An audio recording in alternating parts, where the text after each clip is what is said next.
Okay, that's quicker than when I wait to manually see it. But w- folks, welcome to the second leg, so to speak, of Quantum Leap on March 30th. I'm here with my co-host Cory and I, and we have a fellow podcaster, Jason Cutter, who we're excited to have on the podcast.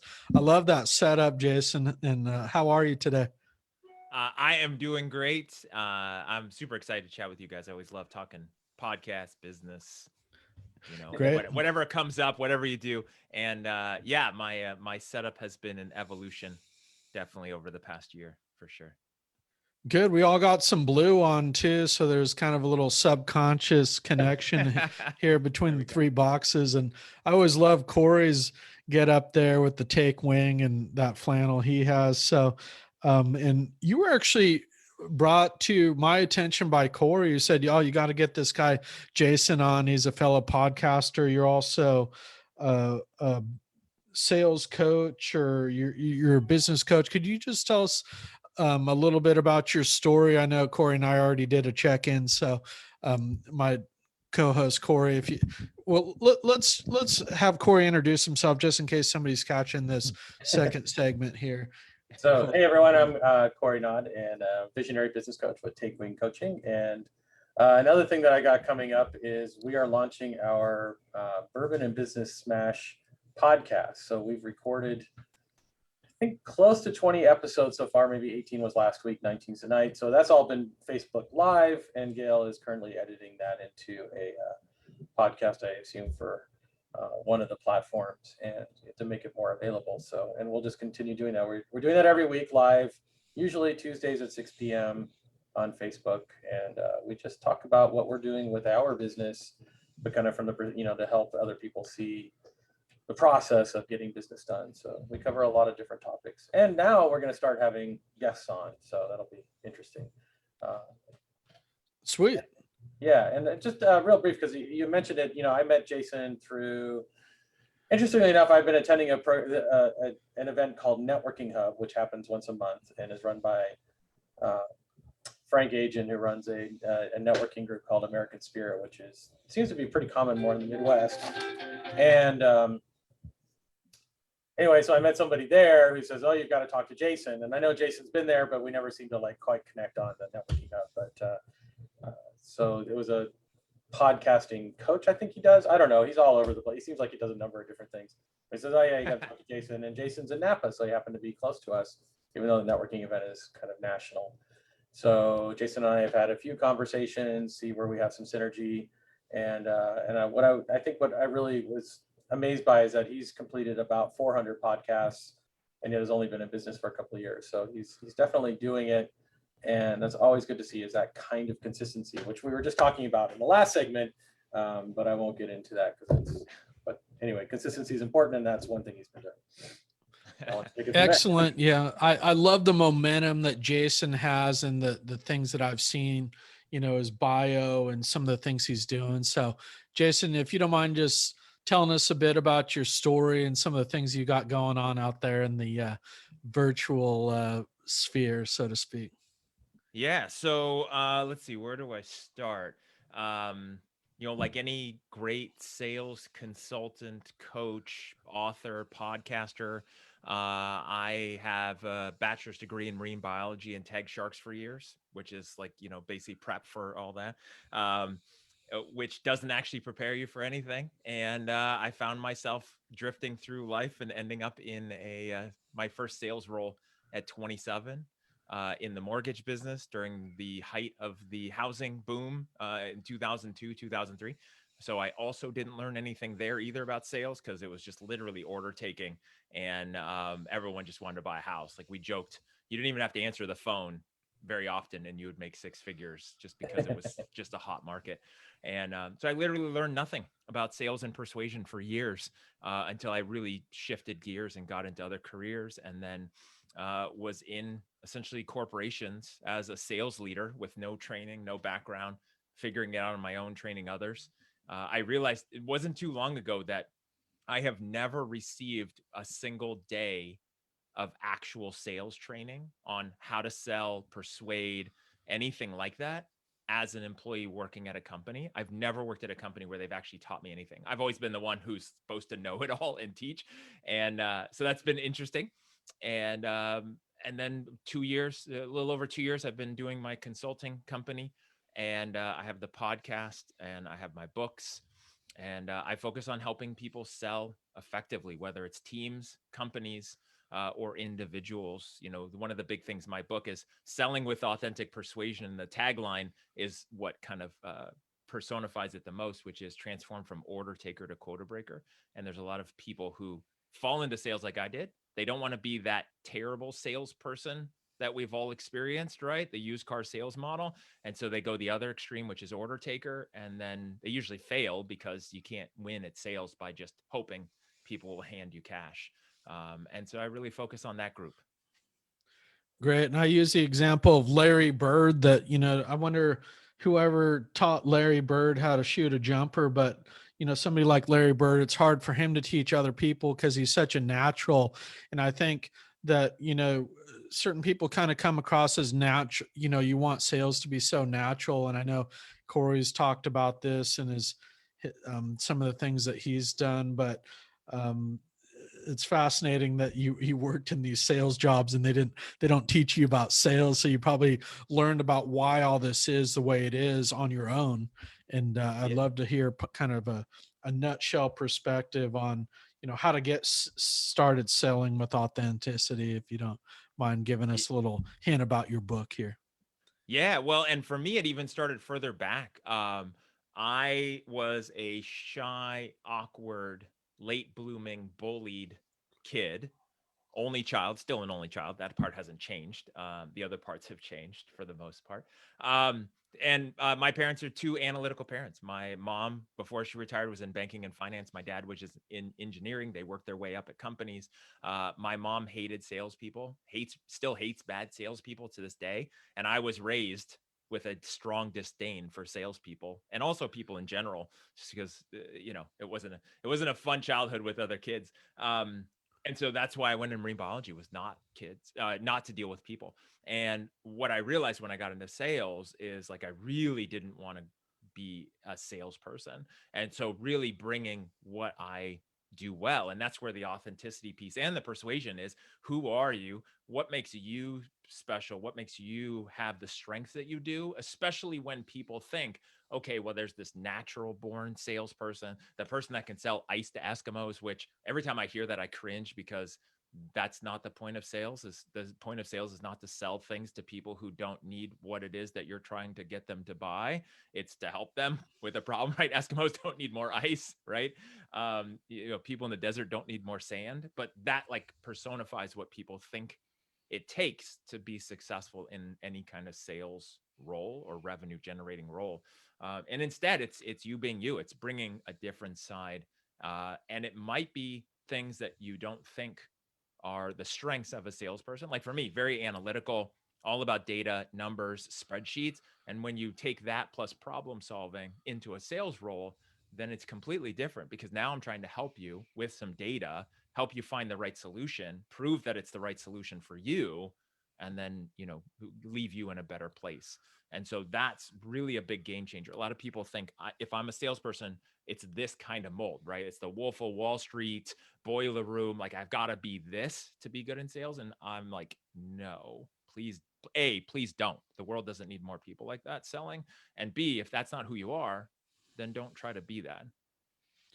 Yeah. Cory, do you have any thoughts? I know I've learned a lot about sales from Cory, because he says he doesn't like sales that much, or not initially, but he's learned some key things. If you don't mind jumping in, Cory, and telling us what you think of his take on sales, if you have any comments. Well, I've been slowly reading his book, and I just happen to agree with him. I think there's so many different ways to come at it, and a lot of it, I've watched some, and in fact, I was just right before we were doing this, I was setting up an introduction between you and my brother, because he's always been kind of the one, to me, who was in sales and everything else, and still is. But he's a mechanic. He learned business kind of like Jason did. Nobody told him about sales or anything else, but you just kind of do it when you're getting people to buy things to fix their car, right? And So I think for me though, me being shy and so on, I've always said I just, it's sort of like the I hate sales attitude.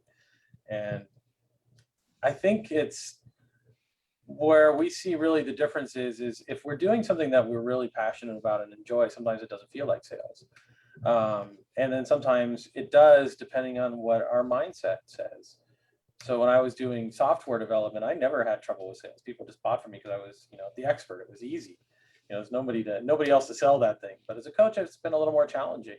There's more time must be spent on sales because we're offering an expertise that people are a little less certain about, and they can buy it from other people. So having to learn some techniques is useful. I have to ask Jason, have you heard of the dummy curve? I have. It's one of my favorite things that I Yeah. teach all the time to people. Yeah. In fact, I've had some HR managers get mad because I use that term and they want me to reclassify it, which I have. It's like that's offensive to people. You're calling them dumb, and I'm like, yeah, I actually am, and it's okay, everybody. It's okay. I guess you could call it. Please tell us what that is for those of us who don't know. If one of you. Yeah, I imagine he has a better way of telling the story, though. You'd have to do it pretty quick, but I think it's an important one because it suggests that it really is, it says something about what we do naturally versus what happens otherwise. Do you want to explain it, Jason? Yeah. So super quick version is that what happens when you're brand new at something, let's take sales, but I think this explains beginner's luck at everything, is that you don't know what you're doing and somebody tells you what to do and then you follow their instructions and then you get success because there's a proven formula. So for sales, when you're brand new, you don't know what you're doing. Someone hands you a script, they tell you what to say, what not to say, how to handle things, and they're there to guide you. And you literally trip over deals. And the reason why you trip over deals is because you're not trying to sell. You don't know what you're doing. You're just you're literally a hot mess. And that hot mess makes the customer, the potential customer, feel at ease. Because again, like we've seen all these movies, if I'm trying to rip you off, I'm not going to be a hot mess. I'm going to be perfect and polished and have an answer for everything, and it's going to work well. And so what happens in the beginning, people get sales and they shoot up, right? I think this is the same reason why I do really good at poker if I haven't played for a long time until I start thinking about it too much. And then I just suck. Absolutely suck once I start like playing the game, because I actually don't know what I'm doing, but I try. And so a salesperson starts off really strong and then they figure it out. They're like, I'm a pro. I don't need to ask questions anymore. I don't need your stupid script. Like I know what I'm doing.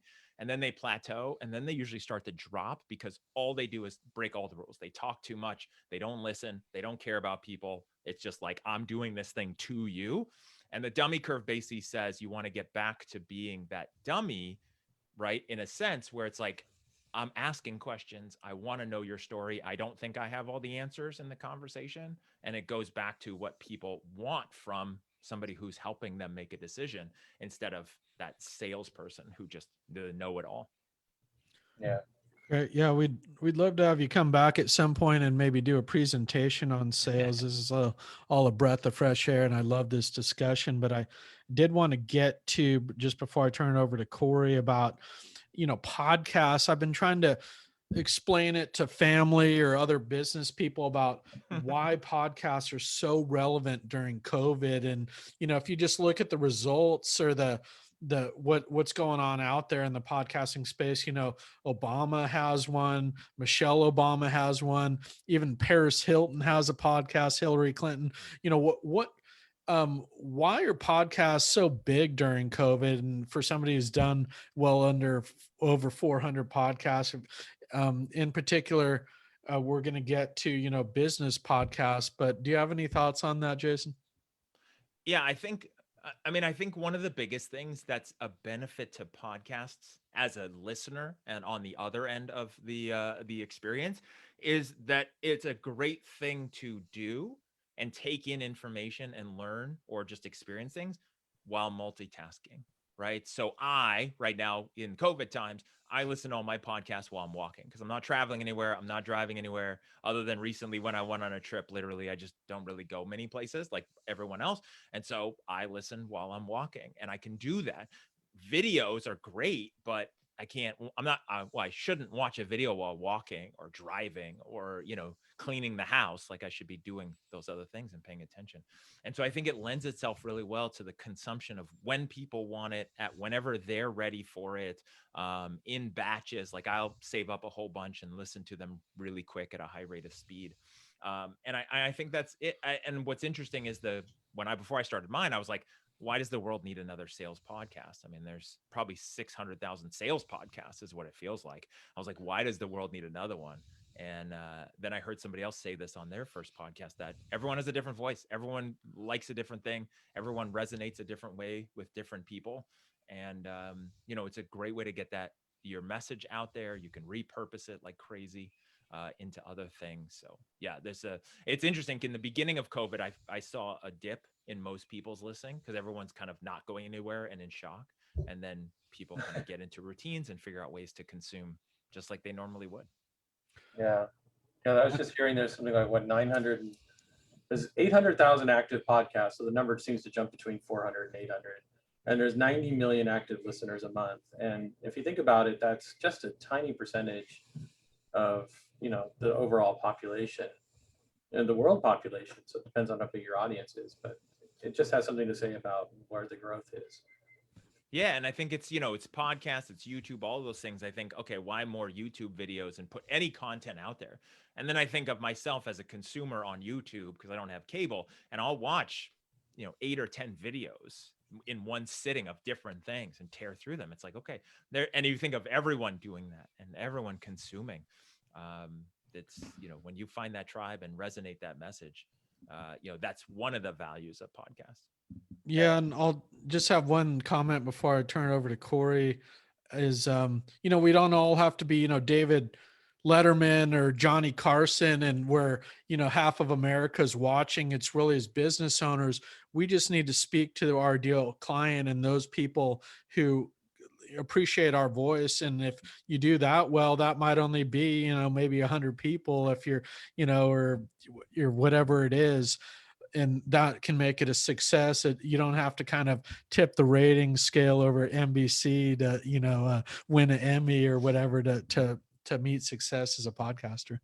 And I think that's a great point, because one of the things that will always make it challenging for people who aren't careful, they'll get tripped into the imposter syndrome and think, well, I can't do that, and I'm not going to do that. I'm not going to be that big. Who am I to start one, right? And you look at a Joe Rogan who got 100 million from Spotify, and every podcast is more. He gets probably more listeners in the first 5 minutes of his podcast being available than I have my whole 400 episodes, right? But it's totally different. He's been at that game for a long time. And like you said, if I had 100 people listen to this, an episode of a podcast, and that's my target demographic, and a couple of them reach out and form a relationship or hire me or refer me to somebody, it's all worth it, right? So it's sometimes it's big audience is important to some people if you're doing advertising. Sometimes it's just your tribe. Like, if you had 5 people listening to it. And I know, like, my podcast host, one of the things they have available is private podcasts. So you can have a member only podcast type of subscription where it's just people, and some sales teams use it internally. So essentially, imagine internal sales podcast just for the company, where somebody's recording it and then it's only internal, it's not public. So there's lots of options depending on what your group looks like. The Bourbon and Business podcast, we originally were going to call it Bourbon and Business, and Gail's like, well, there's already a Bourbon and Business podcast, and he does that. It's subscription only. It is an expensive subscription, and he is a salesperson, and I think he generally targets it towards sales teams. So it might be something you'd be interested in, but I was like, well, he's just he's got a specialized market. We've got a different market. Well, who cares? But anyway, we had to change the name slightly to satisfy her. But Yeah. So what was I going to ask? So what have you learned from your podcasting? For me, one of the biggest things was to play my own game, right? That's one of the things, like looking at the numbers, looking at what I want, and being careful not to play the same game everyone else is playing, right? There's a lot of people who make a lot of money from advertisers and sponsors and downloads and things like that. And why am I doing it? Like we were just talking about, it's one of the big things. Also, the biggest thing is the relationships. Like, that's the biggest reason why I do it. I mean, there's value, But there's two things. One is the relationship with the guest, which I value and I want to develop because I'm just super curious about them. And then the other part is the times when the shows are the best for me is when I am super curious about them and I just want to learn from them. Right? Like where I am almost the student instead of I'm this like expert and I know these things and I'm having you on the show, but it's my show and this is all about me versus like literally tell me what you're doing. Like how do you do, because I have a sales podcast, but I talk to a lot of marketing because marketing and sales goes together. I've had a voice coach on the show. I've had, mindset coaches, all these things. And the more curious I am and the more excited I am to just talk with them, the better the show is and the easier the conversation goes. And I've been on some shows where the host literally, I can tell they literally don't care about the show and the content. They only care about themselves and they're taking notes the whole time about everything I'm saying. And they're just in student mode and it's a blast. Right. And I know it's great content. They're just not thinking, okay, how do I say this question so I can strategically set up my call to action to do my thing? Right. Instead, they're like, let's just talk, man. I'm super curious. Tell me everything. And so yeah, so that's been interesting. And some shows are interview format, like out there in the world. Some people do strictly interview. Some are heavy call to action. You just got to figure out what works for you and your audience. Yeah, I definitely think yeah, totally. I'm thinking about doing my own personal podcast, and I have been inspired by what you're doing, and I assume it wouldn't be any different, but just kind of the number that you reached, and it's like, why am I not doing that? Just talking about things, because just and I don't know if anybody listened, but sometimes I spend enough time talking to myself, I might as well just record it. So and that's where I got to. That's why I started the podcast. And just so people know, I did 400 episodes in under 2 years because I do them 5 days a week. now, do you do them? Do you do them every day, or do you stack? They're published every day, but I batch them. So in the beginning, season 1, so I've done 4 seasons. We can talk about the details of that if we want. But season 1, my plan was 100 episodes, 20 weeks, 5 a week, all solo. I had no guests. I had no intention of having a guest on the show ever when I started. Right. And I planned out all 100 episode titles and subjects. I had them batched by week. And then I would sit down and record, and they were all under 15 minutes. And I would just sit down and record 5 15-minute episodes and then get them ready and then, publish them the next week or two. And then I started introducing guests into the process. But that was it. I just wanted to share this thing. It coincided with the book. I had lots of content. I knew I could reuse this content. And then what I did too, like learning, and talking about the rules, there's no rules of podcasts. You can do whatever you want. And so I did a daily show, and then I took some breaks after 100. I did 110 episodes and I took 3 months off. I'm like, I need a break and regroup and come back. I was like, I'm not excited, but I want to be. So let me just take a break. I took a season break like a TV show does. Came back, did another 110 episodes, then took 6 weeks off because I needed another break. Did another like 90 episodes, 80 episodes, took 2 weeks off, which was a fake break because I just wanted to rename the show, which you can do. You can do whatever you want. So I renamed the show to fit my book and then cranked out another, I don't know what I did, 60 episodes, 70 episodes. And now I'm on a break, and I actually think I'm going to stop that podcast and start a brand new one. So Thanks.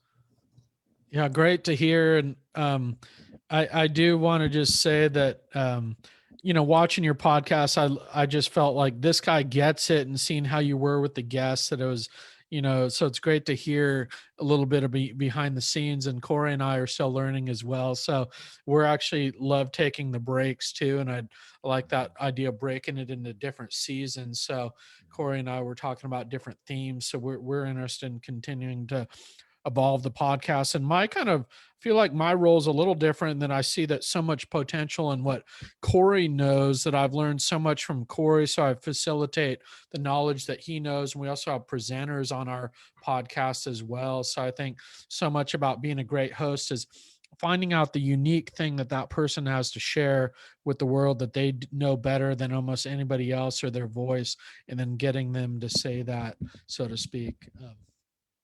yeah, Cory, and I think too, like who's the podcast for? Who's the audience, right? Like you're doing it for yourself, but who's it for? And then what would they value? A lot of people think, okay, well, if I'm talking to business owners, then I got to talk about what I do. Well, business owners also want to hear about accounting or finance or HR or video production or any of these things. Like, okay, how do you just serve everything to them and become the circle of knowledge and influence Right. that they think of. They're like, oh, I gotta listen to these guys because they're gonna help me with my business. Oh, what crazy thing are they gonna come up this week to help me out in my business, right?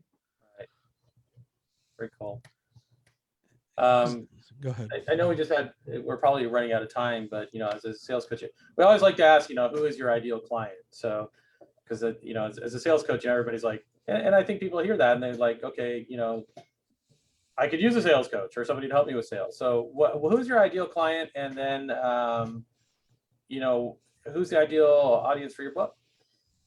So, ideal client, which I've been evolving over time, is somebody who's running an inside telephone, telesales type of team, right? Can be Okay. any size. It's got to Sure. be big enough, obviously, where it makes sense. And they're looking for scalability. So generally what happens is somebody starts a sales team, might not have scripts or processes or anything like that. And then they know that they need to build the ship, even though they're already on their way. And so somebody who's looking for that, especially if you have people on the team who are order takers, right? They mean well, you want them to succeed, but they need more tools and ways to be successful, then that's who I can help. Industries, mostly I focus on business to consumer, direct to consumer as the end sale. So that's always fun. Target or ideal audience or anybody for the book is anybody who sells, who when they hear order taker, they think, yeah, that's me. Or when they hear the word sales, even if they're in sales already, they hear the word sales and they go, yuck, right? Sales is gross.